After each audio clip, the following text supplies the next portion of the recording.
What's up, everybody? It's Alex back again with another video. This one is talking all about this guy, the MAK 90 telescope. In this video, I'll show you how to set up your telescope for viewing things like planets and getting really up close and personal with the moon, and also how to attach any interchangeable lens camera to take photos of those objects. Let's do it.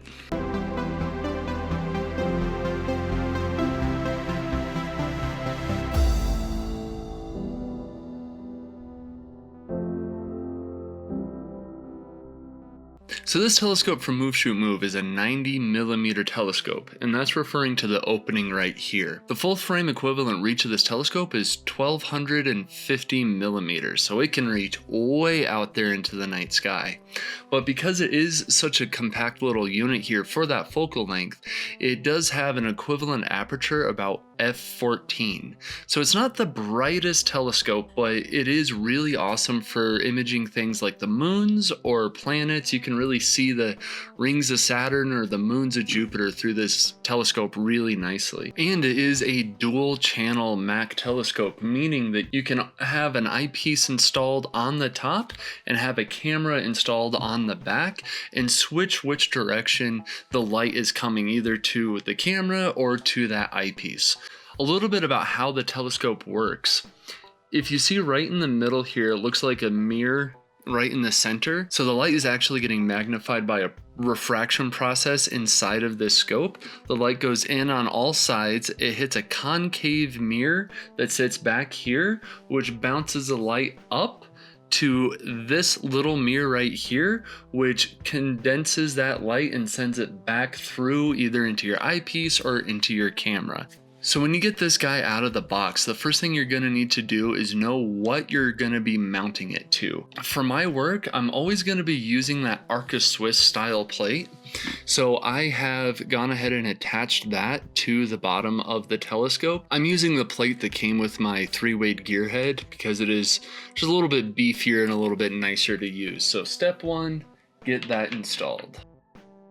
With this telescope comes this red dot finder, which is really useful for actually pinpointing objects out in the sky, because this 1250 millimeters is a really narrow field of view. It can be tricky out there.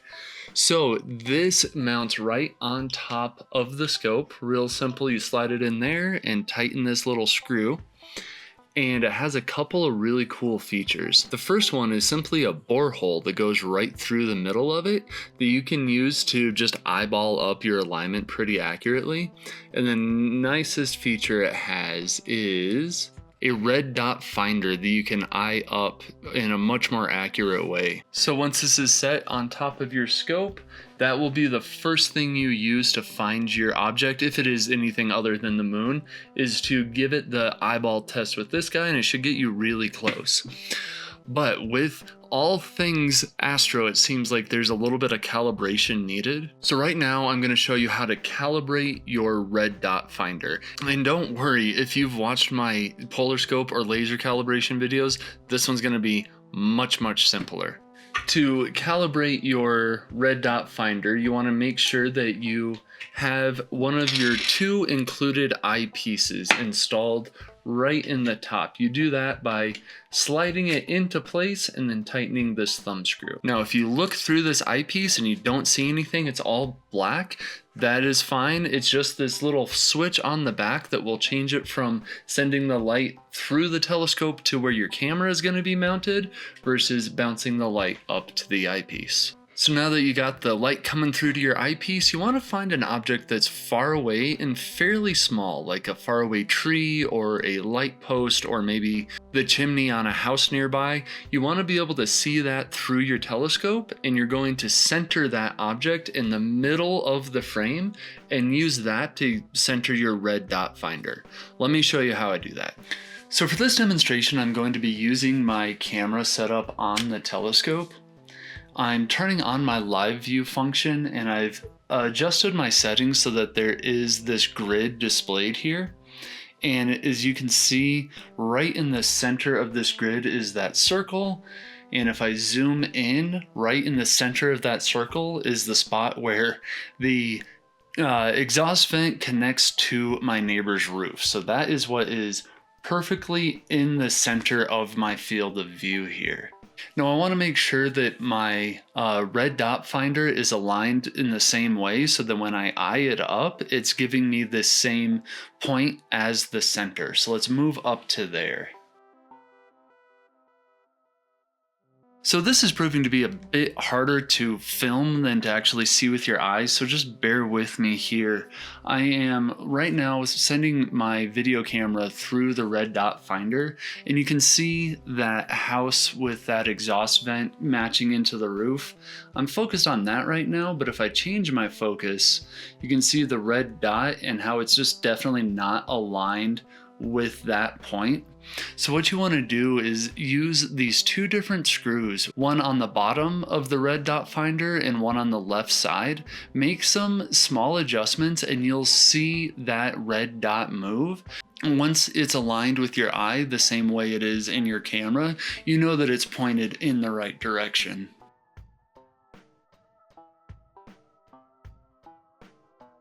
So right there is really close, but it's much easier to figure this out with your eyeballs.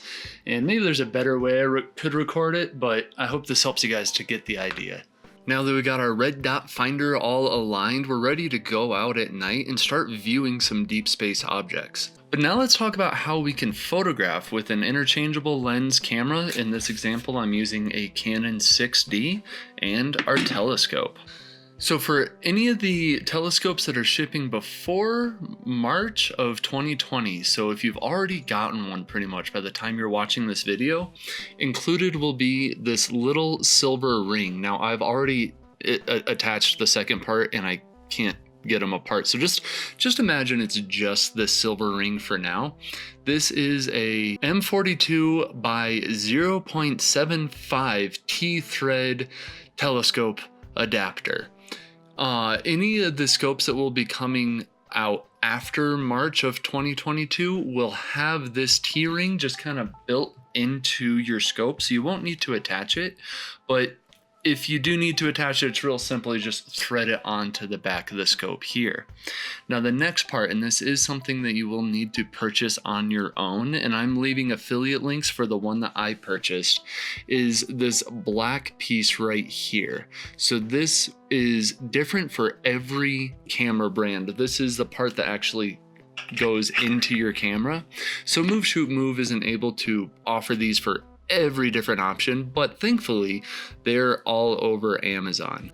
So I am linking this one down below if you want to click on it, and a lot of... Hi everybody, sorry to interrupt with this super unprofessional looking cell phone video, but I was realizing while I was editing everything together that I did forget one very important part, and that is if you're shooting on a full frame camera like the 6D or whatever, you will need this little extension tube.